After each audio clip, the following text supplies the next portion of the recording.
جو یہ مسیح علیہ السلام صلیب کے واقعہ کے بعد کافی لمبا عرصہ اس تاریخ میں آتا ہے کہ وہ وہاں کشمیر میں رہے جی، تو ان کے وہاں جو پیروکار ہیں ان کی تعداد، ان کا وہاں کیا پوزیشن تھی، کیونکہ اس سے جو قبر ہے اس سے ظاہر ہوتا ہے کہ بہت ہی گمنامی سی ان کی صورت سی، تو ان کا کیا کتنی تعداد تھی؟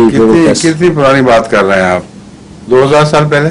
جی ہاں، جب مسیح علیہ السلام کی اور جرمنی اور انگلستان اور فرانس، ہالینڈ، یہاں عیسائیت کو آئے ہوئے کتنی دیر ہوئی ہے؟ ان سے قبل جو تھے وہ کہاں گئے؟ کوئی نشان ہے ان کا؟ کوئی ہے؟ نہیں، پوچھ رہا ہوں میں آپ سے. یہ نہیں ہے، کہیں نہیں. جب اسلام آیا ہے اور سارے علاقے میں چھا گیا تو یہ لوگ اٹھ گئے، قصہ بن گئے.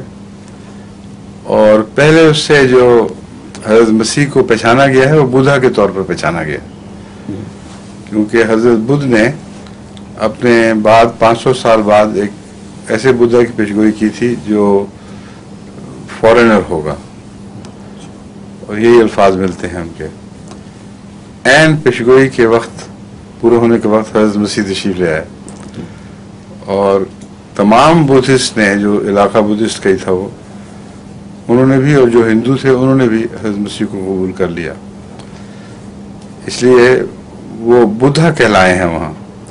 اور ابھی تک تبت وغیرہ میں جو پالی اسکرپٹ میں چیز لکھی ہوئی ہیں، روایات، ان میں حضرت مسیح کا نام مسیحا اور بدھا کے طور پر ملتا ہے. تو جہاں تک مسیح لفظ کا تعلق ہے وہ بھی زندہ رہا ہے، یہ نہیں کہ مٹ گیا ہے، لیکن ایک غالب آ گیا. اب ہمارے ہاں حضرت مسیح موعود علیہ السلام کو ہم مسیح موعود کہتے ہیں.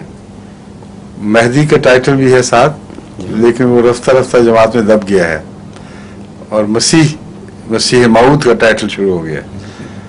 اور حضرت مسیح علیہ السلام کا مسیح موعود کا ٹائٹل تو فورن ہے، اصل جو اندرونی ٹائٹل ہے وہ مہدی ہے.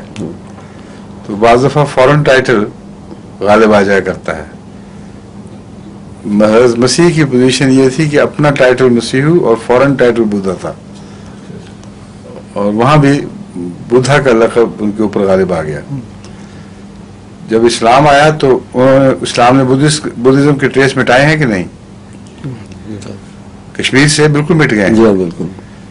جس سے پتہ چلتا ہے کہ مذاہب آ کر پہلے ٹریسز کو مٹا دیا کرتے ہیں. ان کا نہ ہونا اس بات کا ثبوت نہیں کہ پہلے کچھ تھا ہی نہیں. یورپ کی تاریخ میں نے آپ کے سامنے رکھ دی ہے. بالکل.